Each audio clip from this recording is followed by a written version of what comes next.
Salve, salve, concurseiro e concurseiro. Vem comigo.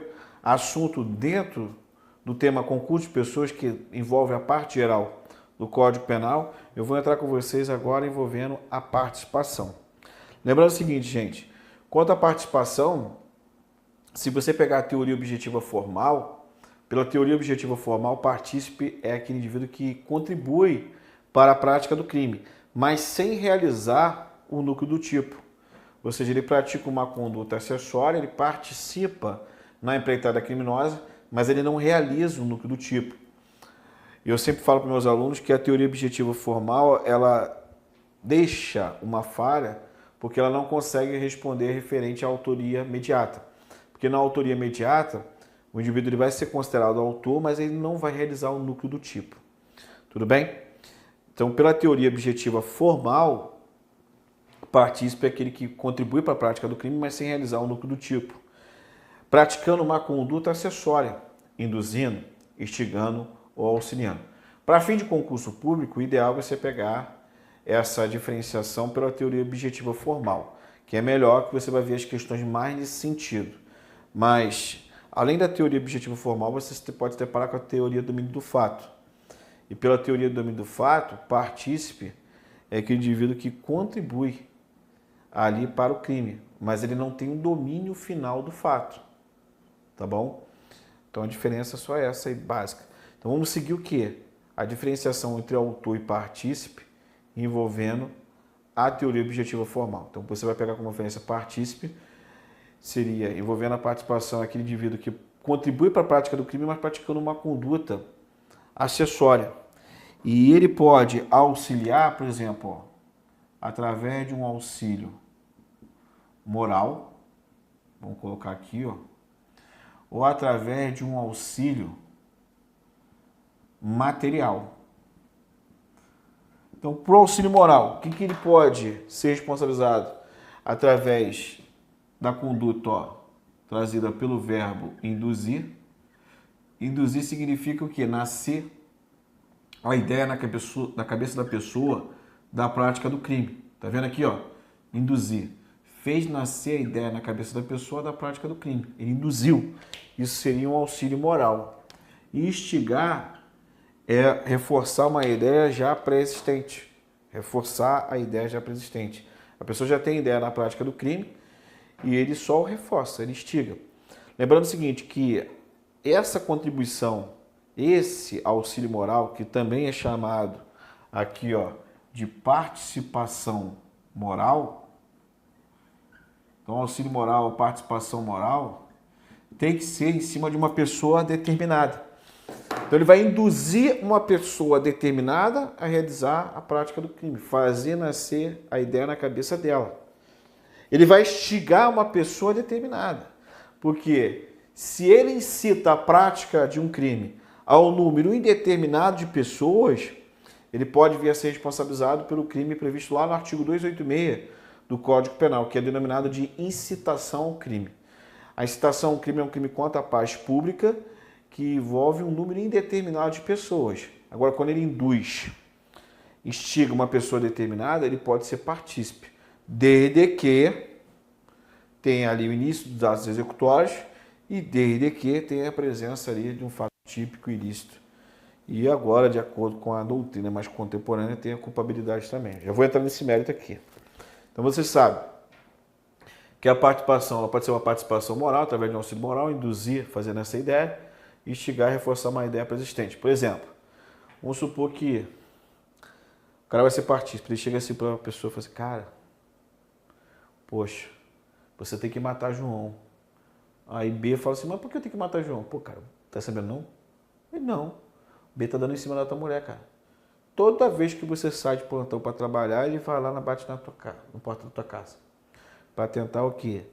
Sair com a tua esposa. Entendeu? Então, ele quer ter relações sexuais com a tua esposa. Cara, mata esse cara. O cara é vagabundo, safado. Aí B até então nem sabia de nada. E ficou aquilo na cabeça. Poxa, realmente, vou matar ele. Mata, ele é safado, tem que matar. Ou seja, A está induzindo B a praticar o crime de homicídio.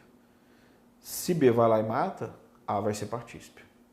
Se B tentou matar, A vai ser partícipe na tentativa. Através do que? Da indução. Agora, se B chega assim para, cara, eu vou matar fulano de tal, porque eu tô reparando as atitudes dele estranhas com a minha esposa, isso não vai ficar assim não. Aí A chega para B e fala, realmente, cara, mata esse cara. Já reparei também. Vai lá e arrebenta ele. Ou seja, você verifica que ele foi lá e instigou o indivíduo. Então tem o quê? Uma participação moral. Já aqui no auxílio material, chama de participação material, aqui ó, participação material, cumplicidade, o indivíduo ele vai auxiliar o sujeito à realização do crime através de quê? Instrumentos, através de objetos. Então imagina o seguinte, que B quer matar uma pessoa, aí chega A e dá uma arma de fogo para B. Vai lá, mata lá. Enche esse cara de tiro. Ou seja, A auxiliou materialmente a B quando ele foi lá e entregou a arma de fogo. Tá vendo? Isso é o que? Uma participação material. Teve uma cumplicidade, utilizou o que? Um instrumento. Foi lá e entregou esse instrumento. Então a participação material ele vai o quê? Entregar um instrumento, um objeto. Então vai ter essa cumplicidade nesse ponto. Sendo que, como regra, você vai se deparar com as seguintes condutas. Ó, induzir e instigar como participação moral. E aqui, ó, a conduta auxiliar a participação material. Então essas condutas, como regra, são condutas acessórias e, como regra, vão punir o quê? A participação. Mas de maneira excepcional, elas podem vir ali no próprio caput como condutas independentes. Aí o indivíduo, ao invés de responder como partícipe, ele vai responder como autor. Por exemplo, vou citar aqui para vocês aqui, ó, o primeiro exemplo, o artigo 33, parágrafo 2º da Lei de Drogas. Que crime é esse, professor? Vai trazer aqui, ó, induzir, instigar, auxiliar alguém ao uso indevido de drogas. Então preste atenção, induzir, instigar, auxiliar alguém ao uso indevido de drogas. Você repara que as condutas são condutas igual à da participação, induzir, instigar, auxiliar. Só que como elas estão previstas aqui, ó, no parágrafo 2º, como elemento do tipo penal, ao invés de punir a participação, vai punir o indivíduo como autor. Então, aquele indivíduo que induz o outro a consumir a droga, ele é autor do crime do 33, parágrafo 2º, e não partícipe. Beleza? Então, toma cuidado. Quando o tipo penal ele trouxer essas condutas de forma independente, ele vai responder como autor. Quer ver outro exemplo? O crime previsto no artigo 122 do Código Penal, que é o crime de induzimento, instigação ao auxílio a suicídio ou a automutilação. Então, o indivíduo que induzir, instigar, auxiliar alguém ao suicídio, ele vai responder como autor e não como partícipe. Ou se ele induzir, instigar, auxiliar alguém à automutilação, também ele vai entrar como autor. Não se esqueça desse detalhe. Teorias sobre a partir de qual momento pode punir a participação. Então, você vai se deparar com a seguinte teoria. Teoria da acessoriedade mínima, teoria da acessoriedade limitada ou média, teoria da acessoriedade máxima e, por fim, a teoria da hiperacessoriedade. Hiperacessoriedade. Se falar rápido, acaba embolando. Então, vamos lá. Primeiro, participação envolvendo a teoria da acessoriedade mínima. Então, para ter ali o indivíduo na condição de partícipe, é suficiente a prática pelo autor de fato típico para que a participação seja punível. Ou seja, para ter a punibilidade da participação, basta que tenha a realização de um fato típico, de acordo com a teoria da acessoriedade mínima. Essa teoria, ela, hipótese alguma, veio a ser adotada pela nossa doutrina e pela jurisprudência. Tá? Então, vou colocar aqui, ó, não é adotada. Mas é bom você saber justamente para não ficar com dúvida. Tá bom? Teoria da acessoriedade limitada ou média. Então, o partícipe ele pode vir a ser punido a partir do momento que teve a prática do fato típico e esse fato típico seja ilícito. Ela é muito cobrada em concurso público e ela até um determinado momento, ela era adotada de forma majoritária pela doutrina, falando que para ter a punibilidade da participação deveria ter um fato típico e ilícito somente. Não haveria necessidade da culpabilidade. Beleza? Em termos de concurso público, eu peço ainda para vocês seguirem isso aqui. Tá? Em termos de concurso público, o nicho que vocês almejam, o cargo, aí especificamente. Então, gente, segue a teoria da sociedade limitada ou média. Entretanto, hoje de forma mais contemporânea, você vai pegar aqui a doutrina, jurisprudência, tá? Já está pegando o quê? A teoria da sociedade máxima, que vai falar que para ter a punição do partícipe, deve o fato ser típico, ilícito e cometido por agente culpável. Estão trazendo aqui um adendo à culpabilidade como preenchimento aí também. Tá? Mas, em termos de concurso, segue a letra B. E a teoria da hipersociedade, que a punição do partícipe pressupõe a prática de fato típico, além de ilícito por agente culpável, que seja efetivamente aqui, punido. Tá vendo? Obviamente essa não foi adotada. Então fica naquela observação. Concurso público cobra muito a teoria da sociedade limitada ou média, que até então preponderava, só que de forma mais contemporânea que está prevalecendo essa aqui. Mas vamos seguir a limitada ou média, que tu vai ver a maior parte das questões. Vamos lá. Concurso de pessoas em crimes culposos. E aí, pessoal, pode ter participação em crimes culposos? Assim, existe uma divergência sobre a participação nos crimes culposos, vez que ali o resultado é produzido de maneira involuntária. Então não poderia ter uma coautoria, por exemplo, nos crimes culposos, vez que não teria o leme subjetivo, porque como é que pessoas em comum acordo vão aderir a um resultado involuntário? Mas enfim, o professor Rogério Greco ele traz um exemplo do indivíduo que pega de um lado um pedaço de madeira, o outro pedreiro também, e arremessam de uma determinada altura, sem observar esse dever objetivo de cuidado, e acaba acertando uma pessoa lá embaixo e vem a lesionar ou matar. Então ele traz uma possibilidade de coautoria nos crimes culposos. Mas isso não é o que prevalece, só para ficar a dica para vocês. Pela teoria do domínio do fato, tá? Não tem ali, no caso, o concurso envolvendo os crimes culposos, vez que o resultado é produzido de maneira involuntária, pela teoria do domínio do fato, tá bom? Participação em crimes culposos. Posso ter uma participação dolosa em um crime culposo? Não, não pode. Tu não pode ter uma participação dolosa em um crime culposo. Beleza? É isso que prevalece. E nem uma participação culposa em um crime doloso. Então, repetindo, posso ter uma participação dolosa em um crime culposo? Não. Posso ter uma participação culposa em um crime doloso? Não. Tá bom? Concurso no crime dos homicídios. É de fundamental importância dividirmos os crimes de homicídios impróprios e os crimes de homicídios impróprios, e com base nessa separação podemos analisar o concurso de pessoas em cada uma das espécies. Então vem aqui primeiramente nos crimes de homicídios próprios. Os crimes de homicídios próprios, o mandamento parte do próprio tipo penal. Então o mandamento sai da própria norma ali do tipo penal, determinam a gente fazer algo, se ele não fizer, ele desrespeita o próprio tipo penal, consequentemente ele responde ali pela conduta omissiva. Tá bom? Então aqui, de acordo com o Mirabete, se dois agentes, diante de situação em que alguém se encontra em perigo, decide não prestar o socorro, embora pudessem fazê-lo sem risco pessoal, respondem individualmente pela omissão, sem que se caracterize o concurso de pessoas. Então imagina o seguinte exemplo, isso aí é de acordo com o Mirabete, tá?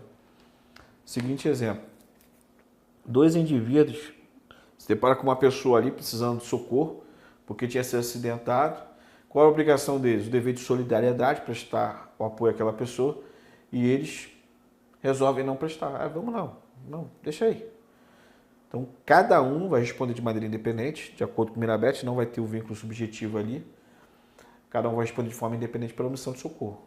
Tá? Mas já para César Roberto Bittencourt, um doutrinador mais contemporâneo, discordando da explanação acima, a coautoria nos crimes homicídios próprios é perfeitamente possível. E ele cita como exemplo o seguinte caso: se duas pessoas deixarem de prestar socorro a uma pessoa gravemente ferindo, podendo fazê-lo sem risco pessoal, praticarão individualmente o crime autônomo de omissão de socorro. Agora, se duas pessoas de comum acordo deixarem de prestar socorro nas mesmas circunstâncias, serão coautores do crime de omissão de socorro. Então aqui, ó, para fim de concurso público, melhor seguir o que? Essa posição do professor César Roberto Bittencourt. Se tiver de comum acordo, eles poderão ser coautoras do crime de omissão de socorro. Tá? Já no caso de participação, admite-se: o partícipe desempenha uma atuação positiva que permite o autor descumprir uma norma mandamental, que traz um crime omissivo. É o caso do agente que induz o médico a não efetuar a notificação de doença compulsória em que é portador. Então, pode ter participação ativa em crime omissivo próprio? Pode. É aquele indivíduo que induziu o médico a não notificar-lhe uma doença compulsória, notificar uma doença compulsória. Tá? Ele tem como obrigação fazer essa notificação. Aí a pessoa foi lá, praticou um comportamento comissivo, induziu o médico a não fazer essa comunicação. Então você tem uma participação comissiva em um crime omissivo. Então não se esqueça desse detalhe. Professor, eu posso ter uma participação, por exemplo, omissiva em um crime? Pode ter participação omissiva? Pode, desde que o indivíduo seja o agente garantidor. Se ele tiver o dever de evitar o resultado e ele não evita, ele pode ser partícipe por omissão, mas desde que ele tenha ali a obrigação de evitar o resultado, que esteja na condição do agente garantidor. Então, por exemplo, vamos supor um policial que se depara com o furto ocorrendo. É obrigação dele ele fazer o quê? Ele evitar aquele furto. Ele não fez nada para evitar o furto. Ele se omitiu. Na situação fática, ele podia, se ele podia, ele deveria evitar o resultado. Ele não evitou. Então, através dessa omissão, ele vai ser partícipe no crime de furto. Vai ser partícipe? Vai ser partícipe por omissão, porque ele tinha a obrigação de agir e não fez nada. Tá vendo? Vamos supor também um outro exemplo. O policial ali se deparou com a filha do desafeto dele sendo vítima do crime de estupro. Então qual a obrigação do policial? Evitar aquele estupro. Mas só porque era filha do desafeto dele não fez nada. Então ele podia agir? Poderia. Ele não fez nada, se omitiu. Então vai ter uma participação omissiva em um crime comissivo e ele vai ser responsabilizado pelo crime de estupro porque ele é o agente garantidor, através dessa omissão. Perfeito? Show de bola. Vamos lá então agora. Vamos resolver algumas questões aqui. Ó. Em tema de concurso de pessoas. Vem comigo. Comunicam-se as circunstâncias objetivas, ainda que o autor delas não tivesse conhecimento. Errado. Está errado por quê? Porque só vai ter comunicação das circunstâncias objetivas se o coautor delas tiver conhecimento. Direito penal não cabe responsabilidade objetiva. A responsabilidade é subjetiva. B. Considera-se partícipe aquele que, sem realizar diretamente a conduta prevista no tipo, comete o crime por meio de outra pessoa não culpável, usada como seu instrumento. Aí não é partícipe, né? Está errado. Aqui seria o que? Se eu disse para você já, a autoria imediata. Na autoria imediata, o indivíduo ele utiliza um não culpável, ou seja, um inimputável, como instrumento dele. Então, seria o que? Autor mediato. O autor imediato é aquele que realiza o núcleo do tipo. E o autor mediato é aquele que se vale de um inimputável para realizar a conduta para ele. C. A pluralidade de agente figura como elementar dos delitos de concurso necessário. E aí? Certo. Gabarito letra C. Mas vamos analisar a letra D. Caracteriza o concurso delitivo quando dois agentes, com conversão de vontade para a prática do mesmo crime, atuam sem que um saiba da conduta do outro. Errado. Aí não é concurso de agente não, tá? Nesse caso, seria o quê? Poderia ser uma hipótese de autoria colateral, tendo o resultado sabendo de quem partiu o disparo fatal ou de quem utilizou o meio executório que causou o resultado, ou uma autoria incerta, tá? 3. Responde pelo resultado em concurso de agente quem, sem o dever de impedi-lo, mas podendo fazê-lo, se omitiu, assentindo com sua produção. errado. Tá? Por que está errado? Não vai responder pelo resultado em concurso de agente, não. Se ele não tem o dever de impedir, só responde concurso de agente através de uma participação por omissão em crime comissivo se tiver o dever de agir e tiver na condição de agente garantidor. Se não tem o dever de impedir, não responde por essa omissão. Então, gabarito aqui, ó, letra C de casa. Mais um. A figura do agente que não pratica a conduta descrita pelo preceito primário, olha só, a figura do agente que não pratica a conduta descrita pelo preceito primário da norma penal incriminadora, mas realiza uma atividade secundária que contribui, estimula ou favorece a conduta proibida, não realizando a atividade propriamente executiva, configura a participação em sentido estrito. Aqui está perfeito, está conceituando. Preceito primário, gente, é onde que traz o quê? A conduta. Vou pegar aqui para vocês um exemplo seguinte, ó. Deixa eu puxar para cá. Artigo 121. Aqui eu tenho, ó, conduta matar alguém, tá? Isso aqui é o preceito primário. É onde que traz o quê? Os elementos. A conduta. Ali, ó, os elementares. Então, preceito primário. Aí a pena, aqui tu chega na pena. A pena, reclusão de 6 anos a 20 anos. Aí aqui você vai ter o quê? O preceito secundário. Então, pegando aqui a teoria objetiva formal, autor é aquele que realiza o quê? A conduta prevista no preceito primário. E partícipe, ele pratica o quê? Uma atividade secundária, que não seja uma conduta prevista no tipo penal.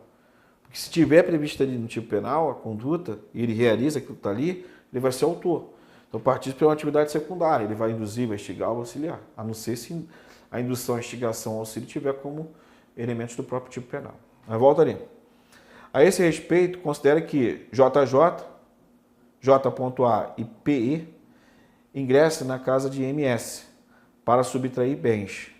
JJ apontou sua arma para MS, enquanto JA amarrou, colocou uma venda em seus olhos e trancou-a no banheiro social. PE, o mutuqueiro, ficou no carro aguardando a realização da conduta típica para avisar a possível presença de terceiros ou até mesmo da polícia na rua, bem como empreender em fuga de forma mais efetiva. Nesse caso hipotético, é correto afirmar que PE foi o quê? Presta atenção. Aqui a banca se baseou em cima de quê? Da teoria objetiva formal e colocou a conduta de PE como partícipe, porque ele está aqui, ó, praticando uma atividade secundária. Ele está aguardando lá no carro para realizar, para justamente o quê? Ajudar os outros na saída.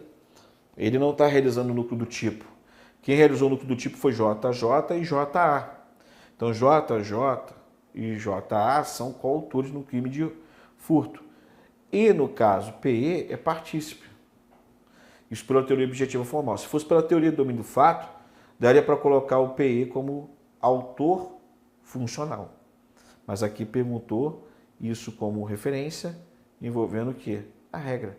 Então, gabarito aqui, letra C. Como eu disse para vocês vão seguir a teoria objetiva formal, que é aquilo que é cobrado em concurso.